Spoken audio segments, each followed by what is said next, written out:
Hi, this is Dr. Wang. Today we're going to discuss what is cancer. It's been hard to give cancer a clear definition for a long time. This is because cancer clearly can affect different types of organ. Some cancers run in the family. Some cancers are linked to exposure to harmful chemicals or viruses. So it's really hard to clearly define what is cancer. In 2000, Hanahan and Weinberg published a paper in Cell. They summarized common characteristics shared by all cancer cells. So those are called the 6 hallmarks of cancer.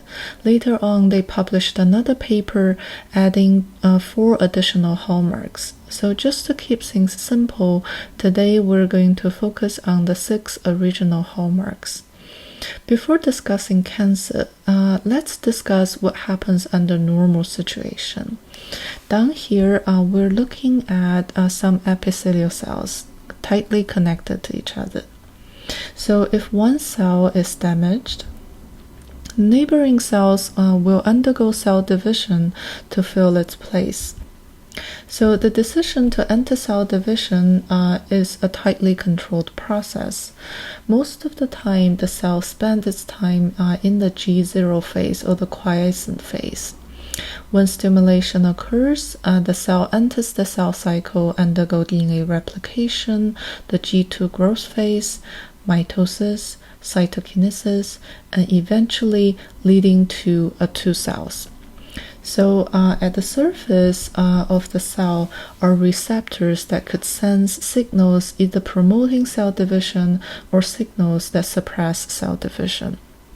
So when mutations occurs in genes involved in those signaling pathway, then cell division is no longer tightly regulated. So for example, if we have a mutation that leads to overproduction of this growth signal, then cells are going to start to divide in absence of any need for cell division. So this is called sustaining proliferative signaling. However, this cannot go on forever because there's still signals suppressing cell division.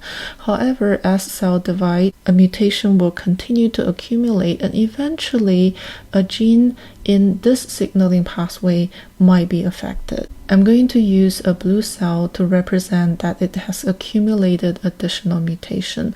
So if this mutation happened in, for example, the receptors that sense the presence of the growth suppressors, then that means the cell can no longer be suppressed. So this is another hallmark of cancer called evading growth suppressors. The result of this is that the blue cell will start to divide rapidly.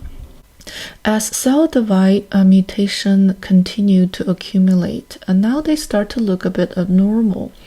Our body does have a system to get rid of abnormal cells, and this is called the apoptosis pathway.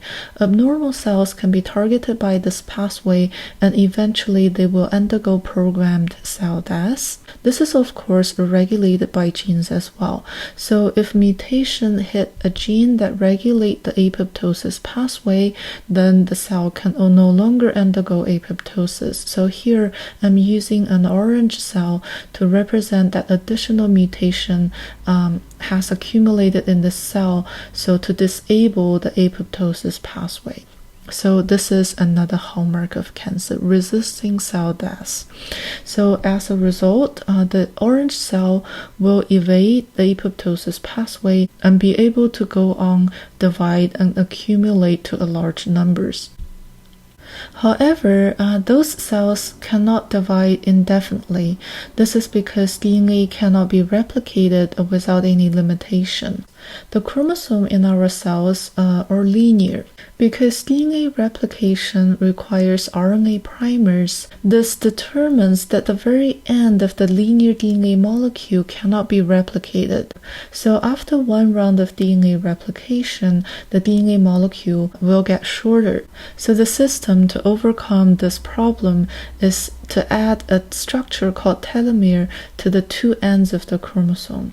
So telomere is a repetitive sequence at the ends of the chromosome. As the chromosome is replicated, the telomere also gets shorter, and eventually it's so short that the chromosome can no longer be replicated properly, so cell division will stop.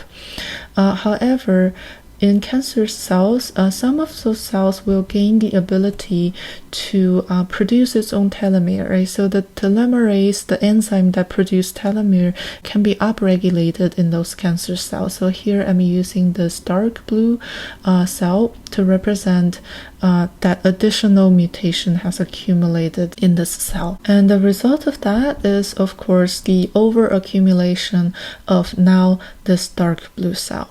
So now we have quite a sizable massive tumor. At the center of the tumor, the cells are basically starved of oxygen and nutrient. So this is going to limit the growth of the tumor, because if it grows any bigger, the internal cells will be starved to death.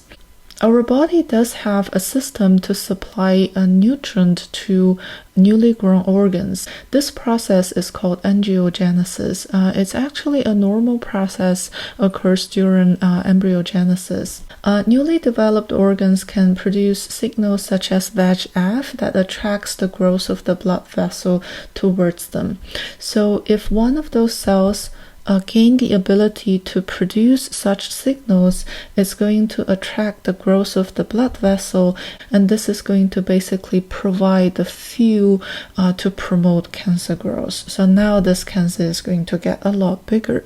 So now we're coming to the last stage of cancer metastasis. So under normal conditions, the cells are either tightly connected to each other or tightly connected to extracellular matrix.